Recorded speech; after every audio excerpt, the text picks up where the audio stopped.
This is Planner Training Session 5, Summaries and Copying.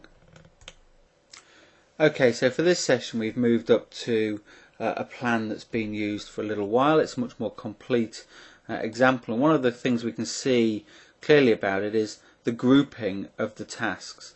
They're grouped into these summaries. Now, at the very top we have the project summary, and it's a combination of data for the whole project. Automatically generated, it's task level 0, you can't edit it, but it's where the system calculates the initial very first start date, very last end date of all the tasks, rolls up the percentage complete and all the costs and other information to that level. So we can display it. We can also choose to switch it off actually if we want to, and then below that we have other summaries that we're using to group together the various tasks.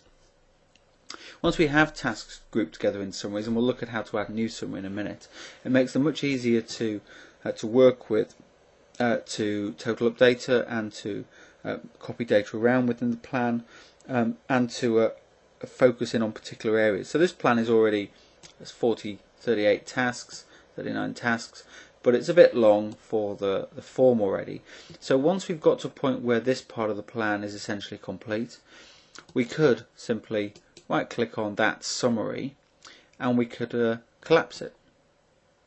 So we now fold that bit down. The square brackets around it tell us that it's a collapsed summary, and so we don't need to see all the detail, we just see the summary bar, and we could choose to collapse down the next one if we wanted to, and we could work our way through a few at a time like that. Now if we had a very big plan, say 500 or 600 tasks, that's going to be a bit annoying, collapsing down some of them.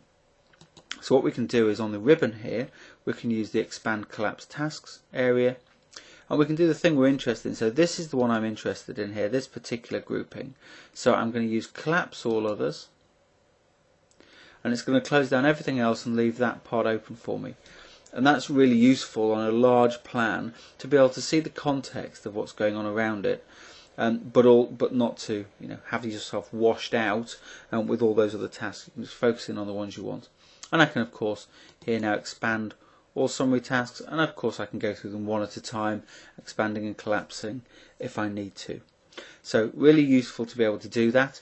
That'll be reflected in the displays that you get out. So if you right click and take an image, it'll include those collapses and opens. So therefore if you want to just show somebody part of the plan, that's a really useful way of doing that. They don't necessarily need to see everything else.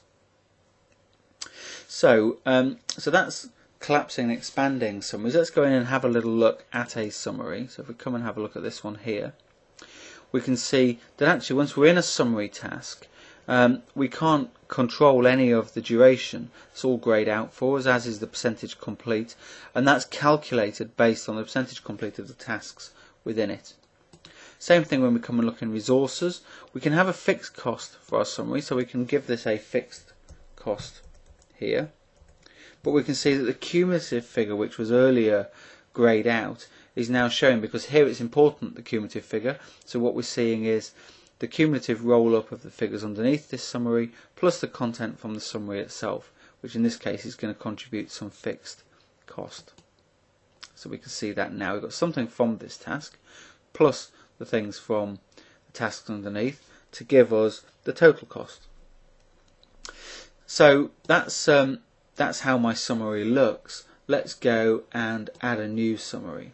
So we come all the way down to the end of the project plan, and I'm just going to add a new task exactly the same way as I would have done before,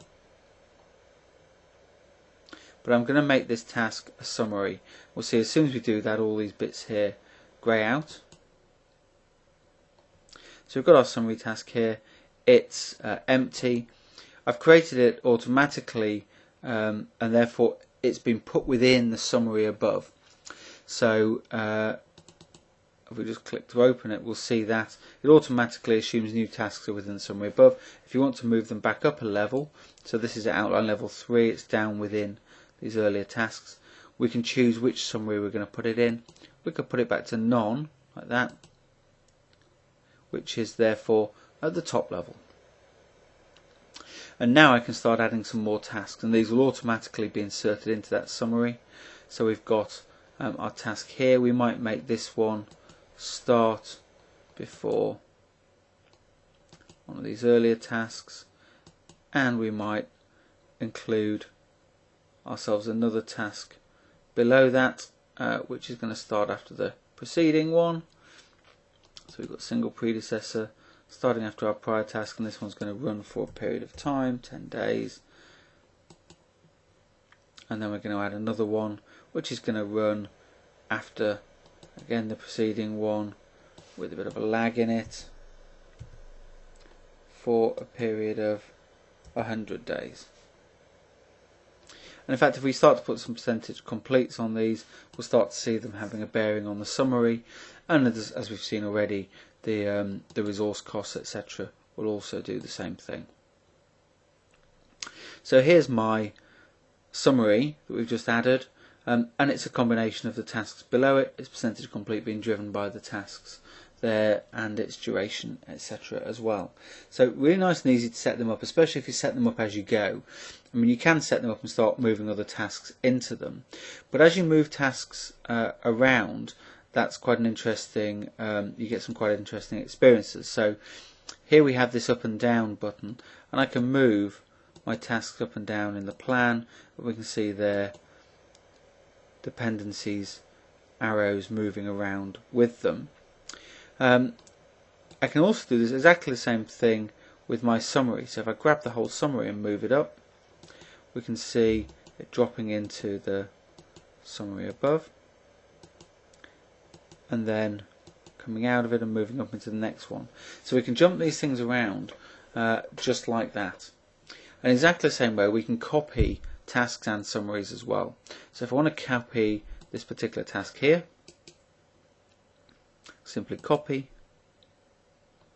and then I can come down to some point later in the plan and paste. We get our task in there, and it'll be an exact copy of the contents of the original one, with resources, with descriptions and notes and tags and anything else we've got. The only thing that changes is the task name. Now that's if you just change one task, if you just copy one task. If you copy a whole summary, then it's going to take with it all the relative links as well. So if I take, and in fact we can see some of those, I think earlier up here we've got, we had some summaries which were copies of preceding summaries. So what I'm going to do is copy this one here. In fact, let's copy this first one. So we're going to copy that. We're going to come further down in the plan here, say in here, paste it in here. And we've then got a copy of that. Now when we copy the summary, the task linkages are kept relationally correct within that summary. So we can see the multiple dependencies are all linked through. It's brought all the percentage complete data associated with it as well. And one of the things this means is when you're building consistent plans or trying to build consistent plans for very similar projects, and this is often the case in service industries, a project is sold to do something, and the plan is going to be very similar. But there might be repeatable steps. You're going to go and do some inspections. Each inspection is going to have the same number of tasks in it. We know roughly what they are and how they're going to follow each other, but we don't know when they're going to start. So we can create a blank template plan with these inspection summaries pre-set up, and we can just copy them in when we need them and set them off from a starting date. So that makes it very easy to build large complex plans from building blocks. So there we've looked at our summaries and how we can use those in an interesting way. We've also looked at copying tasks and copying summaries around. And so that's it for this session 5. In the next session 6 we're going to be looking at importing, exporting and sharing our plan content with other colleagues.